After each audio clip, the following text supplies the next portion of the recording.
चलिए योगेंद्र जी भी आप कुछ कहना चाह रहे थे। हरीश रावत जी नकार रहे हैं इन आंकड़ों को, आप सवाल उठा रहे हैं। मुकेश जी ने आपके सवाल का जवाब देने की कोशिश की, आप क्या कहना चाह रहे थे? योगेंद्र सर, देखिए मैं फिर कहूँगा चुनाव हो चुके हैं, अब इस पे कोई और ये अनुमान है। एग्जिट पोल में किसी को आगे पीछा दिखाने से किसी को फ़ायदा नहीं होता। हो सकता है कुछ सट्टेबाजों को फ़ायदा होता और किसी को फ़ायदा नहीं होता। तो मैं मान के चलता हूँ हर कोई अपनी तरफ से ईमानदार कोशिश कर रहा है एक अनुमान लगाने की। मैं हैरान इस बात पे हूँ कि पिछली बार 2018 में बीजेपी को 36% वोट आया था और 104 सीट आई थी। कांग्रेस को बीजेपी से ज़्यादा वोट था, 38% था, लेकिन कांग्रेस को 80 सीट थी। अब आपका पोल कह रहा है कि कांग्रेस के वोट 7% घट गए हैं, 38 से घट के 31 के करीब आ गए हैं और सीटें 80 से बढ़ के 86 हो गई हैं। और उधर बीजेपी के वोट 36% से बढ़ के 9% बीजेपी का वोट बढ़ गया है और उसकी सीटें 104 से सिर्फ 114 हुई हैं। ये तो भयानक रूप से अनहोनी बात है।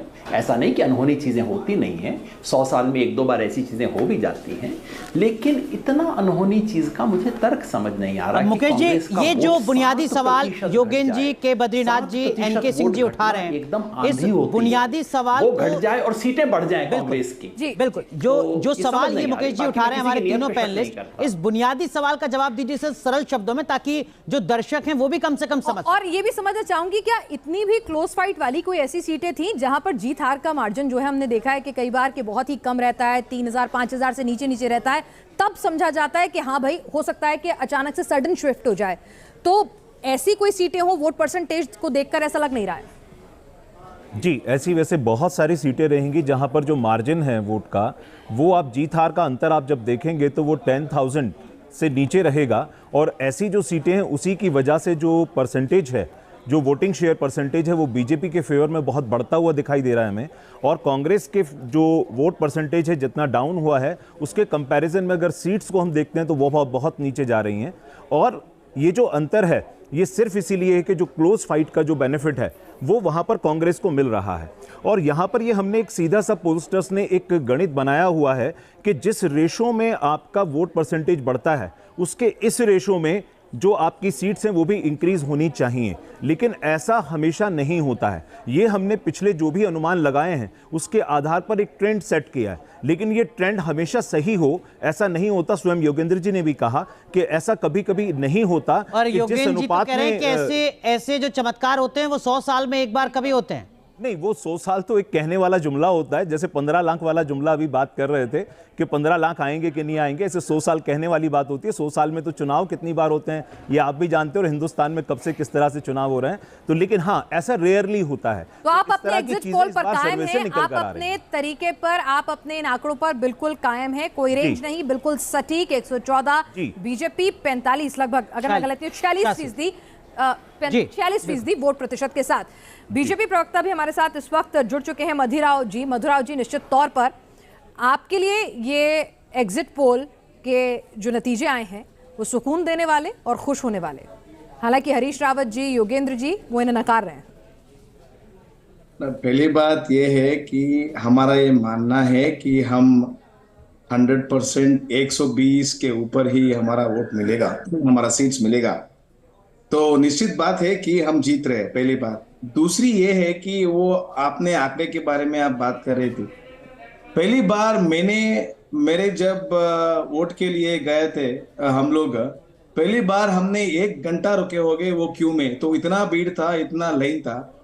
तो इस वक्त मैं कह सकता हूँ 100% वो जो वोटिंग परसेंटेज है वो जरा पिछले बार के कंपेयर किया तो ज़्यादा ही होगा, क्योंकि आपको पता है कि पिछली बार 2018 में हमें टोटल वोटिंग परसेंटेज जो था 72.16% था, जिनका जो आंकड़े है 72.16 1952 इलेक्शन से वो ज़्यादा था।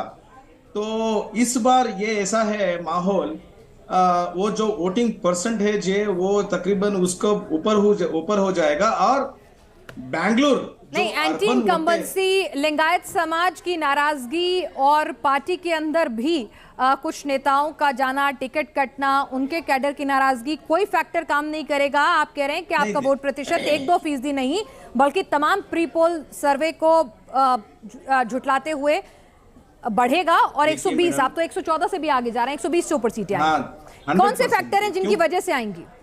आई विल टेल यू, क्योंकि हमारा जो 4 मुद्दे थे वो डेवलपमेंट का और हमारा परफॉर्मेंस के ऊपर और हमारा सोशल री इंजीनियरिंग को आरक्षण के मामले में जो था और हमारा जो डेवलपमेंट के बारे में, वो सब के वजह से, और ऑफ कोर्स हिंदुत्व के बारे में, तो सबके बारे में अगर सोचा तो 100% हमारा ये मानना है कि दक्षिण कर्नाटक में और कोस्टल करावली कर्नाटक में और मध्य कर्नाटक में और पूरा जो कल्याण कर्नाटक में और कित्तूर कर्नाटक में हम जीत 100% वी विल विन। और जो इम्पोर्टेंट चीज है जी कि इसके वो जो कांग्रेस वाले सब कह रहे थी कि ये सब गलत है, वो करप्शन के बारे में वो बात कर रहे थे, डेवलपमेंट के ऊपर वो बात ही नहीं कह रहे थे। सो ये स्पष्टता के मैं बोल सकता हूं। मदनराव जी आते हैं आपके पास, हमारे साथ जेडीएस के स्पोक्सपर्सन तनवीर अहमद साहब भी जुड़ चुके हैं, उनका भी रुख करेंगे, लेकिन इससे पहले आपको बता दें कर्नाटक की जनता ने मतदान करते वक्त किन मुद्दों को ध्यान में रखा। दरअसल में एग्जिट पोल के मुताबिक 16.59% लोगों ने भ्रष्टाचार के मुद्दे पर वोट किया, 31.12% लोगों ने विकास और सरकार के काम के आधार पर वोट किया है। बेरोजगारी के मुद्दे को 21.55% लोगों ने अपने वोट का आधार बनाया। महंगाई का मुद्दा 17.28% लोगों के लिए अहम मुद्दा रहा। भ्रष्टाचार, जैसे पे सीएम कैंपेन कांग्रेस कह रही थी कि उसने एग्रेसिवली चलाया और उसका फायदा मिला, उसे महज 16% लोगों ने वोट देते वक्त अपने ध्यान में लाए। और कानून व्यवस्था लगभग 7.72% रही। आरक्षण का मुद्दा, जो भले ही चुनावी सभाओं में, रैलियों में नेताओं की जुबान में छाया रहा हो, वो सिर्फ 5% लोगों के लिए मैटर करता हुआ नजर आया। क्या एनके सिंह जी ये एक वजह हो सकती है कि आप देखिए कि लोगों को भ्रष्टाचार, जो कांग्रेस का सबसे बड़ा मुद्दा था, वो हिट नहीं करा है जिस रेशो में हिट करना चाहिए था? तो क्या ये एक वजह हो सकती है अगर ये एग्जिट पोल के नतीजे ही एग्जिट पोल में तब्दील होते हैं कि इनकम्बेंसी नहीं है? अगर ये है कि भ्रष्टाचार वहां कोई मुद्दा नहीं था और बहुत कम लोगों ने उससे मुतासिर हुए, तब तो ये सारा परसेप्शन हम लोग का बदल जाएगा जी। लेकिन भ्रष्टाचार, और फिर ये माना जाएगा कि कांग्रेस ने एक ब्लंडर किया कि उसने एक नॉन इशू को इशू बनाया। लेकिन क्या ये क्वेश्चन फ्रेमिंग जो आप करते हैं जी, उस क्वेश्चन फ्रेमिंग में आपने भ्रष्टाचार के क्वेश्चन किस तरह रखे हैं? जैसे उदाहरण के लिए लीजिए, पूछा जाए कि महंगाई आपको कैसी लगती है, उसके पहले आपने अगर सवाल किया है कि आप एयरपोर्ट, यहाँ पे बेंगलोर में नया एयरपोर्ट आ गया, कुल मिला के बहुत सारे एयरपोर्ट आ रहे हैं, सड़कें बन रही है, और ये किसी से पूछे आप अर्बन वोटर से, तो कहेगा हाँ ये अच्छी चीज है। लेकिन अगर आप ये सवाल गांव में करेंगे और गांव के वोटर से पूछेंगे तो कहेगा कि भैया वहां क्या आटा सस्ता मिलता है क्या एयरपोर्ट पे? सबकी अपनी प्राथमिकताएं जी, ठीक है। लेकिन योगेंद्र यादव जी, ये जो हमारे सहयोगी हैं महेश कौशिक, जो तमाम अपने आंकड़ों को जस्टिफाई कर रहे हैं इस एग्जिट पोल में, क्या आपको लगता है कि अगर ये एग्जिट पोल सही है तो कर्नाटक में डेवलपमेंट ही इकलौता सबसे बड़ा मुद्दा है?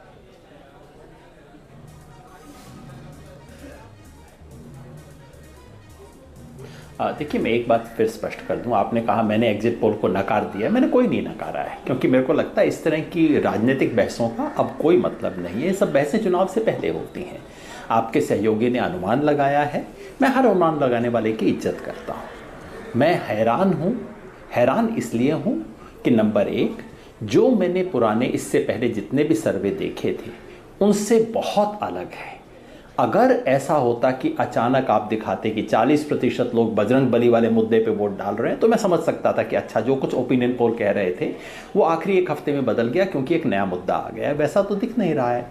नंबर 2, मैं हैरान इसलिए हूँ कि जो मैंने ज़मीन पे देखा, यहाँ मैं घूम रहा हूँ, लोगों से बात कर रहा हूँ, आपका एग्जिट पोल उसके अनुसार नहीं है। ज़रूरी नहीं कि मैं सच हूँ और एग्जिट पोल गलत हो सकता है मैं गलत हूँ। और तीसरा, ये जो आप आंकड़े दे रहे हो, ये भैया मुझे तो समझ नहीं आ रहे। मैंने कोई 20 साल ये धंधा किया था। किसी पार्टी के वोट 7% गिर जाएं और उसकी सीटें 6 बढ़ जाएं, ये तो मतलब बहुत बड़ी अनहोनी, इसको तो मतलब टेक्स्ट बुक में लिखना पड़ेगा कि ऐसा भी कभी हुआ नहीं। वो महेश जी बता रहे हैं कि ऐसी चीजें होती हैं, बढ़ जाए, मतलब सचमुच मैं फिर कहना चाहता हूँ, पूरे सम्मान से कहना चाहता हूँ, मैंने सुना महेश जी को सुना, मैं यहाँ पे झगड़ना नहीं चाहता क्योंकि क्या फ़ायदा, चुनाव हो चुके हैं, इसका फैसला तो हो जाएगा। लेकिन मैं फिर अदब से कहना चाहता हूँ, सम्मान से, मैं किसी की नीयत पे कोई शक नहीं करना चाहता। अगर बीजेपी को 45% वोट आता है और कांग्रेस को 31% आता है तो बीजेपी को 114 नहीं, 140 नहीं, 170 सीट आएगा अगर ऐसा होता है तो। ठीक है, लेकिन मेरा सवाल ये था सर कि अगर इस एग्जिट पोल में पूछे गए सवालों के मुताबिक 30% से ज्यादा लोगों को लगता है कि डेवलपमेंट बड़ा मुद्दा है, तो क्या आपको लग रहा है कि देश की राजनीति अब बदल चुकी है, मतदाताओं के जहन में सबसे बड़ा मुद्दा वाकई डेवलपमेंट है, और होना भी चाहिए? टर्म का यूज करने लगे थे पिछली बार चुनाव के नतीजे के बाद, एनके सिंह जी आपने दी थी प्रो इनकम्बेंसी। जरूरी नहीं है हमेशा एंटी इनकम्बेंसी हो, अगर काम अच्छा हो तो प्रो इनकम्बेंसी योगेंद्र जी हो सकता है। योगेंद्र जी, क्या वो भी एक फैक्टर?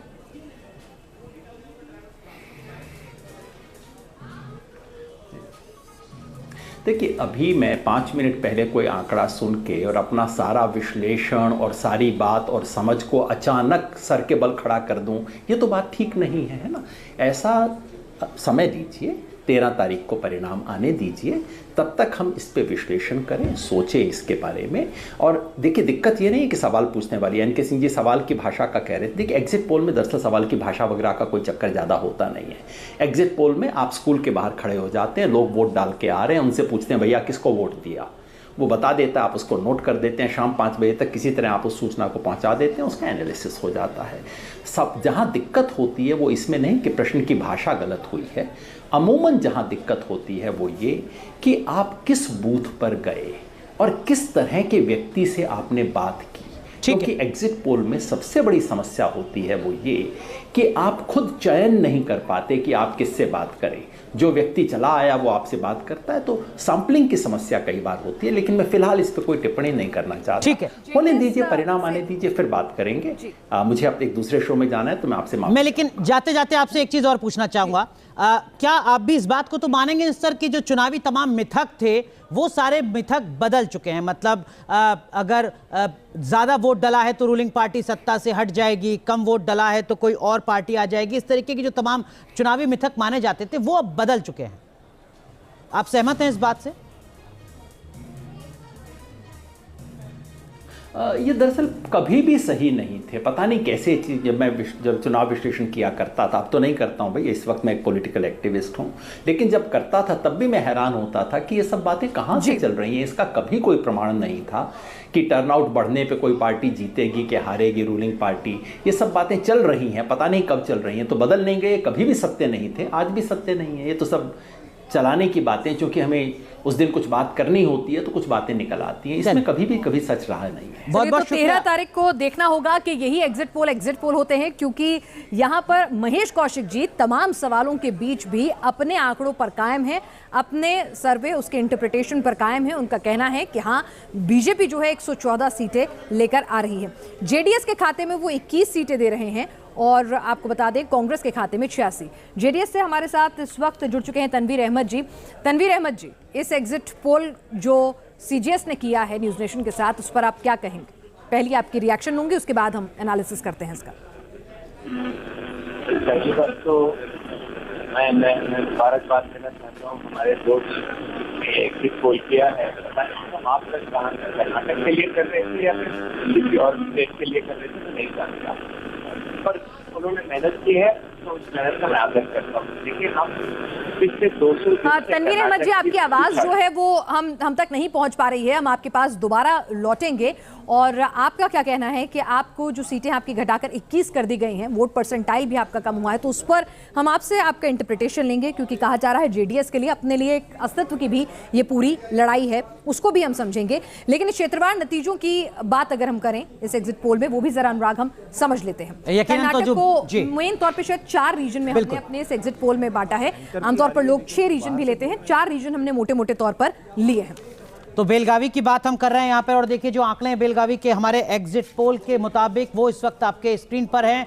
32 सीटें 56 में से भारतीय जनता पार्टी को मिल रही हैं, 21 सीटों पर कांग्रेस पार्टी आगे नजर आ रही है और जेडीएस सिर्फ 2 सीटों पर। और बात करें अदर्स की, उनके खाते में 1 सीट जो है वो जाती हुई नजर आ रही है। तो बेलगावी रीजन में सीधे सीधे बीजेपी जो है वो आधी से, हालांकि पिछली बार 2018 में भारतीय जनता पार्टी को 34 सीटें मिली थी बेलगावी में। अब कलबुर्गी की अगर बात करें तो कलबुर्गी में 41 सीटें हैं। पिनाज और किस तरीके की तस्वीर? जी 10 सीटें बीजेपी के खाते में यहां जाती हुई दिख रही हैं। कांग्रेस के खाते में 28 सीटें यहां पर जाती हुई दिख रही हैं।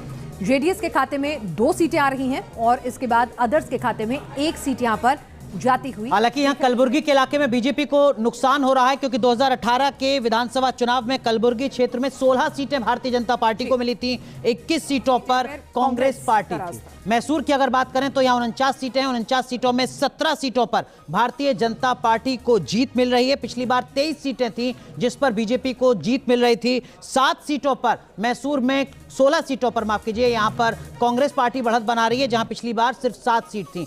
जेडीएस 16 सीटों पर यहां बढ़त बना रही है, यानी इन तीनों क्षेत्रों में मैसूर वो क्षेत्र है जहां पर कांग्रेस पार्टी को फायदा हो रहा है। माना जाता है ओल्ड मैसूर का जो पूरा इलाका है उसको गढ़ तरह से एक तरह से जेडीएस का वहां पर कहा जाता है और यही वजह है कि अगर मैं गलत नहीं हूं सर कि वहां पर ऑटोमेटिक उनका कहा जाता है। बिल्कुल। और बेंगलोर की क्या तस्वीर है क्षेत्र के हिसाब से वो भी जरा आपको बता दें। देखिए बेंगलोर का जो पूरा क्षेत्र है बेंगलुरु का, उसमें 78 सीटें हैं। उन 78 सीटों में से इस बार 55 सीटें भारतीय जनता पार्टी को मिल रही हैं। सबसे बड़ी बढ़त बेंगलुरु के क्षेत्र में जहां पिछली बार सिर्फ 31 सीटें बीजेपी को मिली थी। कांग्रेस को 21 सीटें इस बार मिल रही हैं, पिछली बार 33 सीटें मिल रही थी। यहां पर नुकसान कांग्रेस पार्टी को हो रहा है। जेडीएस को पिछली बार 13 सीटें मिली थी, इस बार सिर्फ 1 सीट जेडीएस के खाते में जाती हुई नजर आ रही है बेंगलुरु में। तो यानी बेंगलुरु में काफी ज्यादा नुकसान कांग्रेस और जेडीएस को, पिनाज और बीजेपी को सबसे ज्यादा फायदा। जी बिल्कुल।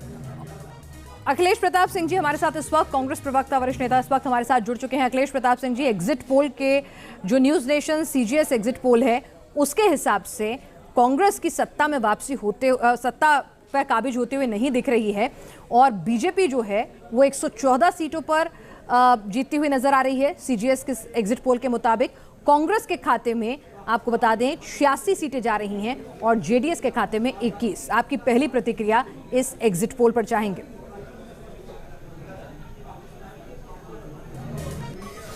देखिए, आपका एग्जिट पोल आपको मुबारक हो। कांग्रेस पार्टी प्रचंड बहुमत से, 2/3 बहुमत से कर्नाटक में सरकार बनाने जा रही है। इसमें कहीं कोई दुविधा नहीं है, कोई संशय और शंका नहीं है और ये सबको दिख भी रहा है। आपके एग्जिट पोल के बारे में मैं नहीं कुछ कहूँगा, लेकिन जो भी कर्नाटक गया है या देखा है या जो भी देख रहा है उस सबको इस बात का एहसास भी है कि बीजेपी का सुपड़ा कर्नाटक में साफ होने वाला है। जहाँ भी बीजेपी है, खासतौर से अभी कर्नाटक में इतनी भ्रष्ट, करप्ट, लूट खसोट वाली सरकार, जहाँ भी बीजेपी मतलब भ्रष्टाचार, जहाँ भाजपा वहाँ भ्रष्टाचार। जहाँ के विधायक बताते हों कि मुख्यमंत्री का रेट फिक्स है 2,500 करोड़ रुपए, जब सभा में बोलते थे बीजेपी के विधायक, हर पद का रेट फिक्स है, हर चीज़ वहाँ पे रेट कार्ड के हिसाब से भ्रष्टाचार और बिक रही है। जनता उठ चुकी है। हमारे आदरणीय प्रधानमंत्री जी कोई जी बोलिए, बोल रहे हैं क्या? बोलिए अखिलेश जी, बोलिए आप। हमारे आदरणीय प्रधानमंत्री जी दिन भर बोलते हैं, सिर्फ असत्य बोलते हैं, दंभ में बोलते हैं, अहंकार में बोलते हैं। जो असहमत है उसको राष्ट्रद्रोही, विद्रोही, पाकिस्तानी और सब कुछ बता देते हैं। लोकतंत्र है, लोकतंत्र में दोनों लोगों का बराबर का स्थान है। जो आपसे असहमत है उसका भी, जो सहमत है उसका भी। यही तो हमारी खूबसूरती है। लेकिन वो जो असहमत है वो उन्हें स्वीकार्य नहीं है। उनके प्रति जो भी भाव हो सकता है वो। लेकिन अखिलेश जी, जो एग्जिट पोल बता रहा है उसके मुताबिक 30% से ज्यादा जो बड़ा मुद्दा इस एग्जिट पोल में उभरा है वो डेवलपमेंट का उभरा है। ऐसा लगता है कि बजरंग दल पर बैन का जो मुद्दा है या करप्शन का मुद्दा है वो बहुत ज्यादा उसका असर नहीं हुआ। अखिलेश जी, करप्शन के मुद्दे को शायद 10 या 12% लोगों ने जो है वोट डालते वक्त अपने बीजेपी से डेवलपमेंट से क्या लेना देना? नहीं सर, हम ये बता रहे हैं कि जब बीजेपी का डेवलपमेंट से क्या लेना देना? बीजेपी का डेवलपमेंट से लेना देना अगर डेवलपमेंट पे है तब तो बीजेपी। मेरे ख्याल से यहाँ पर राव साहब भी हैं, वही जवाब दें इनका। मधुर राव जी वो कह रहे हैं कि आपने डेवलपमेंट किया ही नहीं, करप्शन था इसी वजह से। मैं आपको एक आंकड़े बता दे रहा हूँ। बता दीजिए अखिलेश जी। मैं आपको कुछ आंकड़े कहिए तो इसी भारत सरकार के बता दे रहा हूं। बता दीजिए, कर्नाटक से जुड़े। अभी पिछले 10-15 दिन पहले, 10 दिन हुए होंगे, पूरे देश का बता दे रहा हूं, उसमें कर्नाटक भी है।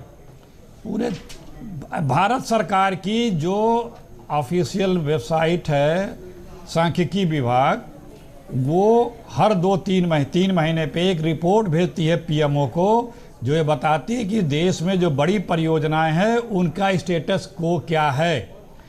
उसने अभी जो मार्च में 2023 मार्च में जो रिपोर्ट भेजी है, उसमें 1500 करोड़ के ऊपर की 1449 परियोजनाएं हैं, जिसमें 56.3% परियोजनाएं डिले चल रही हैं आदरणीय प्रधानमंत्री जी की असीम कृपा से जी। और लगभग 5 लाख करोड़ रुपया इन परियोजनाओं पे जो योजनागत लागत है वो बढ़ चुका है। ठीक है, और मेरे पास पूरे टेन्योर का इनका है। समझ गया, लेकिन अखिलेश जी देखिए, मैं कर्नाटक की बात कर रहा था। जुलाई में भी इसी तरह का था। मधुराव जी कुछ कहना चाह रहे हैं, सुन लेते हैं। अखिलेश जी, आपने अपना आंकड़ा रखा, क्योंकि प्रधानमंत्री बार-बार ये कह रहे थे हर रैली में कि डबल इंजन की सरकार और कर्नाटक को नंबर 1 बनाया, और साथ ही आगे लोकल लोगों तक भी पहुंचाई हैं केंद्र की स्कीम्स। तो बीजेपी इस बात का दम भर रही थी।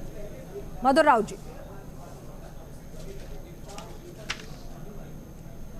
आते हैं जब कांग्रेस सरकार से, आपको हैरान होंगे आप लोग, कितने लोगों का नाम दिया था सेंटर को? 17 लोगों का नाम दिया था। किसान सम्मान योजना में कौन कौन आया हुआ है? 17 लोग, उतना ही नाम दिया था सेंटर को। अभी का कितना है? 55 lakh farmers have been benefited, 15,000 crores have been given. ये कांग्रेस है। क्या कर रहे थे कांग्रेस पिछले वो सरकार में? हम बोल रहे हैं, अरे हम सड़कें बनाए, 8,000 करोड़ खर्चा करके बैंगलोर मैसूर हाईवे बनाया। आपने बनाया था? हमने नया एयरपोर्ट को ओपन किया है। आपने क्या किया भाई? IIT हमने ओपन किया। आपने क्या किया था? हमने जो मंगलूर करावली क्षेत्र का जो है, उधर लगभग 5,000 करोड़ का इन्वेस्टमेंट करा दिया। आपने क्या किया था? तो और एक बात, वो बोल रहे थे करप्शन के ऊपर, मैं उसको उन लोगों को प्रश्न पूछता ही रहते हैं हम लोग। आपने कोर्ट तो नहीं गया, आपको है ही नहीं विश्वास लोकायुक्ता में, आपने एक भी केस नहीं दर्ज किया लोकायुक्ता में। समझने की कोशिश करते हैं एनके सिंह जी के वाकई में जिस तरह से यहाँ पर बताया जा रहा है डेवलपमेंट का मुद्दा या फिर करप्शन का मुद्दा, क्या वाकई में इतनी बड़ी वजह बनता है? क्योंकि अभी हम अपने एक वरिष्ठ सहयोगी से बात कर रहे थे तो उनका कहना था कि 1-2 चुनाव छोड़ दिए जाएं, करप्शन जो है कभी भी वोटर के लिए डिसाइडिंग फैक्टर बन जाए, ऐसा नहीं होता है। नहीं, देखिए, ये जो जनरल प्रेमाइसेस है ना, ये थोड़ा 2014 याद कीजिए। कांग्रेस का करप्शन एक बड़ा मुद्दा था। स्पेक्ट्रम को लेके घोटाला हुआ था, उसको लेके हुआ था, कॉमनवेल्थ को लेके हुआ था। तो ये क्यूमुलेटिव इफेक्ट होता है, उससे परसेप्शन बनता है। यहाँ पे एक परसेप्शन, ये बात सही है कि बना कि साहब ये गवर्नमेंट करप्ट थी। अब जहाँ तक डेवलपमेंट का सवाल है, डेवलपमेंट अगर रेगुलर प्रोसेस में हो रहा है तो वो दिमाग में रजिस्टर नहीं करता, लेकिन अचानक आप आते हैं सरकार में और कुछ सड़कें बनवाते हैं तो वो उस इलेक्शन में असर करेगा। जैसे नीतीश कुमार ने 2 इलेक्शन इस बात पे जिए थे कि पहले इलेक्शन में उन्होंने सड़क खुदवा दिए, लोगों को उम्मीद हुई कि सड़क बनेगा, अगले वाले में बनवा दिए, तो सड़क से होता है, प्रभाव पड़ता है। तो क्या कर्नाटक में उन्होंने जो महंगाई है इससे ज्यादा इसको कम, मतलब महंगाई का गुस्सा था उसको कम करके सड़कें इतनी बनवा दी हैं। लेकिन जैसे बीजेपी कह रही है, कुछ आंकड़े हमारे पास हैं जिसमें हमने कहा कि 2 बनाम 9 एयरपोर्ट हैं, 12 लाख से ज्यादा बच्चों को स्कॉलरशिप है, 10,000 हर किसान को हैं, 50,000 से ज्यादा लोगों के दरवाजे पर पेंशन है। क्या ये बेनिफिशियरी इसके जो हैं वो बीजेपी को कंसीडर नहीं कर रहे होंगे डेवलपमेंट के तौर पर? मतलब हम FDI, स्टार्टअप, IT हब, इन सबको छोड़ दें, हम सिर्फ आम आदमी की बात करें तो? हाँ, तो बिल्कुल सही है कि ये इमीडिएट जो बेनिफिट्स हैं ये करते हैं, लेकिन अगर आप ये 3 साल देते रहते हैं, जैसे किसान सम्मान निधि, अगर आप ये 3 साल, पहले इलेक्शन में तो वो करेगा, लेकिन अगर आप 3 साल देते हैं तो वो नॉर्मल प्रैक्टिस में आ जाता है। और कर्नाटक में आप ही के एक इंटरव्यू में एक उसने कहा था कि साहब 2,000 हमें देते हैं, 2,500 महंगाई में खींच लेते हैं। योगेंद्र जी बता रहे थे जी। तो अगर ये योगेंद्र जी कह रहे हैं तो ये बात सही है कि वहां का जो वोटर होगा, अगर वो कुछ चीजें ज्यादा कैलकुलेट करता होगा तो ये क्वेश्चन कर सकता है। ठीक है अखिलेश सर, आप कुछ कहना चाह रहे हैं, मैं आऊंगा आपके पास, लेकिन उससे पहले के बद्रीनाथ सर, आप तो सर काफी सीनियर जर्नलिस्ट हैं और आपकी पहचान करप्शन को उजागर करने की रही है, स्कैम को उजागर करने की रही है। आपको लग रहा है कि ये थोड़ा सा झटका है आपके लिए भी कि करप्शन, स्कैम ये सब पीछे हट रहे हैं और डेवलपमेंट बड़ा मुद्दा है? करप्शन डेफिनेटली मुद्दा बनता है, बट परसेप्शन की बात है। अब कांग्रेस और करप्शन जो दोनों अलग नहीं हो सकता है, ऐसे परसेप्शन एस्टैब्लिश्ड है। वेराज बीजेपी और मोदी साहब का जो पूरा जो उनका इमेज है, कंप्लीट इमेज जो है, और कंप्लीट इमेज है उनका काम करने का तरीका, ये सब देखेंगे तो लोगों को जल्दी ये विश्वास नहीं होगा कि BJP can be very corrupt. ठीक है, पॉइंट इज, लेकिन आप दक्षिण की राजनीति को जानते हैं सर, येदियुरप्पा को अगर हटाना पड़ा, बदलना पड़ा, कर्नाटक वो